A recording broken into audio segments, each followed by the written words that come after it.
आगे हम अपने छोटे भाई सैयद तकी हैदर को बुलाना चाहेंगे। आइए एक बार इस्तकबाल कर लें आप, तो ताकि हौसला भी हो। अस्सलाम वालेकुम।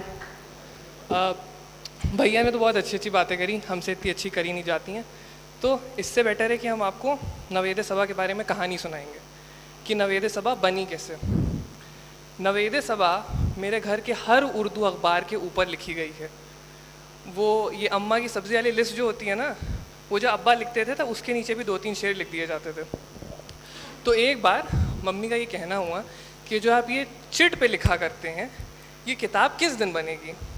उस दिन से अब्बा के ख़्याल में आया और उन्होंने, उमर अंकल अभी हैं नहीं, उमर अंकल को बुलाया और एक डायरी में वो सारी चिट, न्यूज़पेपर, इधर उधर के टुकड़े, अलमारी, कपड़े, जेबों से निकाल के वो एक किताब में लिख लिए गए। और बहुत वक्त तक इस किताब का नाम नवेद सबा भी नहीं था।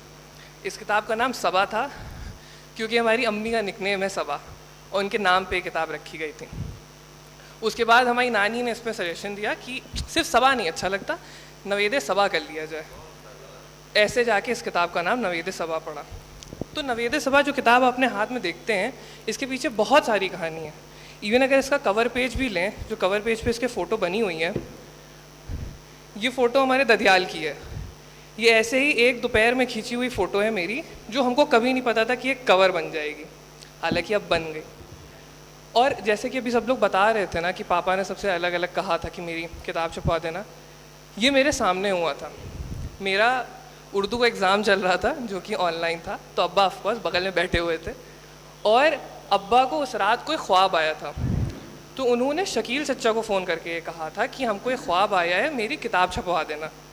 और हमको उस टाइम बड़ा अजीब सा लगा था कि ऐसे क्यों कह रहे हैं कि मेरी किताब छपवा देना, या फिर हमको कोई ख्वाब आया है, मतलब बहुत अलग सा ख्याल था। और ये बात 9 अप्रैल की है और 20 अप्रैल को अब्बा का इंतकाल हुआ है। तो उस टाइम उन्होंने सोचा था कि ये किताब छप जानी चाहिए।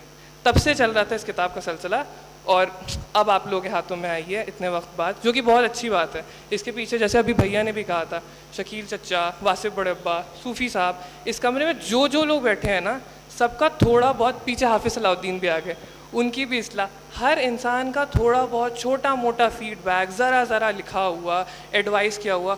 और एक जो सबसे अच्छी बात है जो हम अपने अब्बा से, इवन अम्मा से भी सीखना चाहेंगे, कि इन लोगों ने कभी लोगों का सजेशन लेने में पीछे हटे ही नहीं।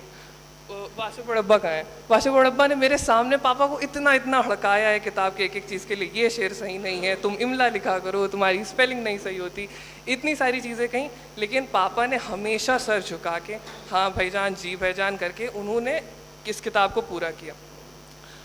अभी भैया ने कहा कि हमारी अम्मा की बहुत मेहनत है इस किताब में, क्योंकि उन्होंने ही पुश करा लगातार। वो बैठ जाती थी मगरिब के बाद किताब लेके और उनका फ़ोन शुरू होता था सब जगह, किताब छपवानी है, किताब छपवानी है, किताब छपवानी, उनका चला करता था। वो नीली कलर की किताब हमारे वहाँ रखी रहती थी, जो लास्ट ड्राफ्ट था इस बुक का, और ऐसे ऐसे धीमे धीमे किताब एग्जिस्टेंस में आई। पर इसके साथ साथ हम शुक्रिया अदा करना चाहेंगे मेरे मामू और खाला जो यहाँ बैठे हुए हैं।